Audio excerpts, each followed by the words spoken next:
Welcome to the Awesomers.com podcast. If you love to learn, and if you're motivated to expand your mind, and heck, if you desire to break through those traditional paradigms and find your own version of success, you are in the right place. Awesomers around the world are on a journey to improve their lives and the lives of those around them. We believe in paying it forward, and we fundamentally try to live up to the great Zig Ziglar quote, where he said, "You can have everything in your life you want if you help enough other people get what they want." It doesn't matter where you came from, it only matters where you're going. My name is Steve Simonson, and I hope you will join me on this awesomer journey. If you're launching a new product manufactured in China, you will need professional, high-resolution, Amazon-ready photographs. Because Simo Global has a team of professionals in China, you will oftentimes receive your listings photographs before your product even leaves the country. This streamlined process will save you the time, money, and energy needed to concentrate on marketing and other creative content strategies before your item is in stock and ready for sale. Visit simoglobal.com to learn more, because a picture should be worth 1,000 keywords. You are listening to episode number 115 of the Awesomers podcast series, and the tradition has now been well established. Just jump on over to awesomers.com/115 to find today's show notes and relevant details. Now, today is also part one of a three-part episode, a mini-series, if you will, with Michael Krakaris. Now, Michael is the co-founder of a service called Deliverr, which provides fast, affordable fulfillment for leading merchants on eBay, Walmart, and Shopify.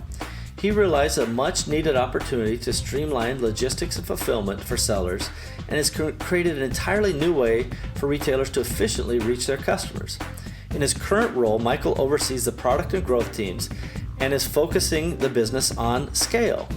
Prior to Deliverr, Michael oversaw product marketing at Symphony Commerce, where he was responsible for launching Fulfilment as a service. And by the way, Symphony is a very, very large company, and you'll hear about in the interviews as we go, the types of companies they work for, but big ones, let's just say that. Before Symphony, Michael worked at Twilio, where he supported product, marketing, and sales engineering teams. And it was during his time at Twilio, Michael first recognized the value of asset-light infrastructure as a service model, which played a key role in founding Deliverr. Michael has a BA in economics from Northwestern University, and he's also responsible for overseeing the school's yearly business competition. Under Michael's leadership, the group broke records by raising over $250,000 for that particular school competition. He's today based in San Francisco. Let's jump in and find out more about Michael right now.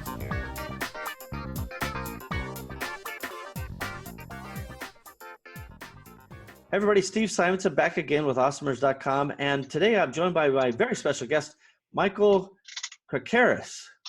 Yeah, say it right. Close? All right. Yeah, that's perfect. Woo! All right. I have to say, today I'm running a pretty good record, but that will not distract from my shame of having a terrible record overall. The Awesomers out there know that I'm definitely less than 50%, and it could have gone either way, Michael. I'm not going to lie to you. Fair enough. All right, so let me ask you this, Michael. I've already read in your bio, so the folks have a little bit of the big picture about you and so forth. But maybe you could just tell us where you live today and what takes up your time day to day right now. Yeah, so I live in sunny and foggy San Francisco. And today, I would say my time is mostly taken up by Deliverr. So I'm one of the co-founders here at Deliverr. And yeah, we've been doing this for over a year now. And it's been pretty hectic, especially the last month. We've been pretty busy, as you may have read about. And yeah, so that's been, I think, getting ready for holidays as we gear up. So, yeah. Boy, yeah, this is definitely, so as we're recording this, we're right at the beginning of Q4. By the time this episode drops, it'll be sometime early to mid-November, and it's right in the heart of Q4. And I suppose everybody there will be under red alert conditions. Is that fair to say? Yep, and then get ready for the holiday storms. Already getting some hurricanes right now, but once again, to late November, things are going to get interesting. Yeah, so anytime you have a business that is kind of last mile logistics, right? So one of the missions, as I understand it from Deliverr, is that you guys not only do you store the product, but you offer to ship the product on behalf of e-commerce players out there. Is that correct? Yeah. So it's essentially like an FBA alternative for people selling on Walmart, eBay, really anywhere. And so that's pick, pack, ship, and the warehousing component, as you talked about. So yeah, I mean, when a storm comes up or something like that, we have to work on rerouting orders, making sure that we're meeting on-time delivery percentage of like over 90% that, all the marketplaces maintain with all their different sellers. And so, yeah, so we're responsible for the entire value chain from, the moment a seller sends inventory to the moment it shows up on a customer's doorstep. So that's a very important line of custody and responsibility. And just to kind of reinforce your point, Michael, one of the things that you talked about is that, the marketplaces are the ones who enforce this on-time metric, right? So if eBay says, or Walmart says, you better have your stuff here, more than 90% of the time on time, the seller goes, hey, I turned it off to the three-party guys over there. I don't know nothing about nothing. And sure enough, if they miss those numbers, they still get held responsible. Is that right? They do. Yeah. So there's two ways that we mitigate that from happening and of why we have 95% on-time delivery. Number one is inbounds, number two is outbounds. And FBA works on a very similar type model. So on the inbound side, when you say, okay, I want to send surfboards and I want to send jackets, we're going to create a demand graph from a SKU looking at past orders for those items, looking at the zip codes, just the zip codes. And we're going to create a demand graph. And we're going to say, okay, the surfboards are actually being sold in Southern California and Florida. The jackets are being sold in the Northeast and let's say in the Pacific Northwest. So we're going to analyze, it's around 100 million data points when you're going to go and start sending inventory. And we're going to say, okay, jackets send to these warehouses, surfboards send to these warehouses. And so right off the bat, we're storing inventory very close to where people are buying it. And so when you shrink the amount of distance that a carrier has to travel, you mitigate, number one, the potential for speed going beyond what they say are their SLAs. And two is you mitigate the possibility of them damaging something or losing something. Second thing we do is on the outbound side, when an order comes in, we're going to look at around 25 million data points for that. And we're going to say, okay, based on the zip code of where it needs to go and where it's sitting, we should use, here are the 10 different shipping methods we can use. And of those, which one within 99% confidence interval will get there within the promised delivery date. And so these are two really big systems that we have. And in terms of like our engineering team, huge pieces on the inbound and a huge piece on the outbound. And these are things that like if a seller's shipping yourself, can be really, really hard to perfect. Like I've talked to a few like top 50 sellers and run through how like they try to run this with Seller Fulfilled Prime and things like that. And it can be really, really tough. And that's why we kind of take that burden off of sellers and just do this for them. Particularly where, FBA is not a player like Walmart or eBay.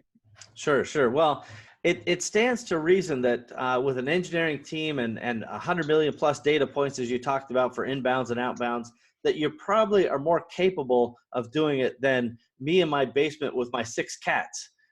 So there's a pretty high chance that you're bringing a little more sophistication to it. And this is one of the things that I think that entrepreneurs often forget about. It's not just the simple premise of having a physical location and having somebody take, physical object and putting it in an envelope or box and putting a label on it and sending it out the door. It's not that simple. And would you tend to agree with that assessment, Michael? Oh, 100%. I mean, look at the USPS delivery times on Mondays and Tuesdays. We collect hundreds of millions of tracking codes every week. And so with each one, we know where every carrier, their delivery times are different on different days. And that can really, really impact sales. And so, for example, if you're trying to go to USPS and get something delivered on a Tuesday, there's a really good chance you're going to miss your SLA. Now, the typical seller wouldn't know these things, but because we have so many engineers who are dedicated to this, we're able to make these real-time decisions very fast to make sure that we have these really high on-time delivery percentages. No, it's really important. And just for those keeping score out at home, SLA typically means service level agreement. Am I getting that right, Michael, is in this context as well? So we're going to take a quick break. And when we come back, we're going to have more hot SLA talk and logistics banter. We're going to do it right after this break. Catalyst 88 was developed to help entrepreneurs achieve their short and long-term goals in e-commerce markets by utilizing the power of shared entrepreneurial wisdom. Entrepreneurship is nothing if not lessons to be learned. Learn from others, learn from us. I guarantee that we will learn from you. Visit catalyst88.com because your success is our success. Hey, giddy up. Okay, we're back again, everybody. Steve Simonson joined today again by Michael Krakaris, and I put a little more English spin on that time. Hopefully it still works. Michael, before we kind of dive into a little bit more about your logistics business and how you got started and so forth, where did you come from originally? Where were you born? Born in Berkeley, California. And so then I went to college in Chicago at Northwestern. Okay, nice. And graduated around a year early, and then went back to San Francisco. And then, started working at a e-commerce. Well, my first gig was actually when I was still at Northwestern. I worked at Twilio as a business development intern, but I got to learn a lot about Twilio at the time. And I was really interested for them, how they were applying software to a really kind of a space that really needed software, the telecom space, and got really inspired about that. And then went into an e-commerce company called Symphony Commerce, learned about the logistics space, the warehousing space. And I was like, it'd be really interesting if you brought the Twilio model to that, where you could apply software to the warehousing and the shipping space versus, having to replace all the warehouses and replace all the carriers. And so, then I went and co-founded Deliverr, a few years later, and here I am. So what was the defining moment between kind of the Twilio and Symphony experience into you deciding to step out on your own? It's clear that you saw an application, but how did that transition happen? Man, so when I was at Symphony, I was working a little bit on the fulfillment side, and Symphony Commerce was focused on really large brands like Pepsi and Fiji Water, and they did the fulfillment for that. And so I was looking at the warehousing side, the shipping side, and then at the time, it was kind of unrelated news, but FBA got rid of the brown box option. And so then it kind of made news a lot of places, and a few marketplaces inquired like, oh, is Symphony, is this something that Symphony does? And at the time, Symphony was more focused towards like the Pepsis of the world. But then I was like, okay, that's kind of interesting. And so I actually started calling up. I called up maybe 200 different sellers, and I asked them, okay, how do you fulfill today? How do you fulfill on Amazon? Do you sell elsewhere? And actually, the first seller I talked to was eTails, and I had no idea who they were. I was that was just a random call. Yeah, it was just a call that because I think we were working with one of our brands, like Peter Millar, I think was with Channel Advisor, and Channel Advisor was like, here's this other Channel Advisor brand that is trying to figure out fulfillment, and they're having troubles with this thing called FBA. And I'm like, oh, yeah, that's interesting. I'll talk to them. And and so I'm like, hey, what do you guys do? We work with Pepsi and stuff. And they're like, yeah, we're like the second largest seller on Amazon. I'm like, oh, really? That's surprising. And so they told me all about it, how they do like millions and millions of shipments a year on FBA, and the amount of scale is just incredible. I mean, if you compare their e-commerce fulfillment volume to Pepsi's e-commerce fulfillment volume, it's actually much larger, and so learned a lot about the space. And I talked to more and more, and soon was talking to all of Channel Advisor's seller base, trying to figure out, okay, how do you fulfill today? And I noticed that there was a huge need in SMB space with these sellers, and they weren't quite SMBs. I wouldn't treat eTails as a small and medium business. I mean, this is a 150 person company, and they push hundreds of millions of dollars in revenue on Amazon a year. And it's not just them. There's like 100 of them. And then there's 20,000 Amazon millionaires. And so even though they're 3-4 person companies, they don't really, in terms of the revenues and the amount of volume they're driving on Amazon and elsewhere, it's really not SMB type volumes. I mean, and it was really incredible. I got to learn about this new Amazon seller that was kind of born, and learned about if you look at eTails' volume and you look at the volume outside of Amazon, it's night and day. And why is that the case? Why can't people push volume on Walmart and eBay? What's the problem? And so then I, learned a lot about, okay, here's how you sell on Amazon. Here's all the things that Amazon brings to the table when you sell there. It's fulfillment, marketing, and a ton of buyers. And how can we replicate that on Walmart, on eBay, and bring those infrastructure components to make it so that no longer 95% of your sales are just coming on Amazon? Because in the end, that's just not a very sustainable business model and runs into a lot of risk, because a lot of things can happen. So that was kind of really what inspired me. And that's why I knew Fulfilment was the biggest piece. There are obviously other pieces as well that come to successfully selling on a marketplace. And kind of combine that industry knowledge with the knowledge from Twilio on the software component. So I was like, okay, I'm really interested in this fulfillment piece for marketplace sellers, but I don't want to build the warehouses. I don't want to, buy all these trucks and start delivering stuff. I want to use the existing infrastructure because I knew that there's so many other e-commerce warehouses out there today that are actually really strong. Their pricing doesn't make any sense. They have super long-term contracts and it's super hard to test out. And so for sellers, none of them could use those types of warehouses. So we basically created this translation layer to interface with all these different warehouses. Similar like what Twilio did with the telecom companies.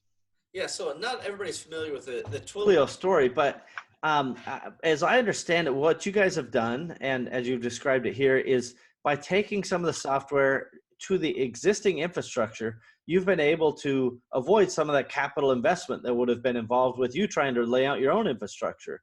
Is that part of the strategy there? That's true. I think the other thing is, engineering for growth, and everything comes with scale. And this whole business is about scale, and Amazon's business was scale. Now, when Amazon grew in the early 2000s, they were lucky in that they had access to a lot of cheap capital.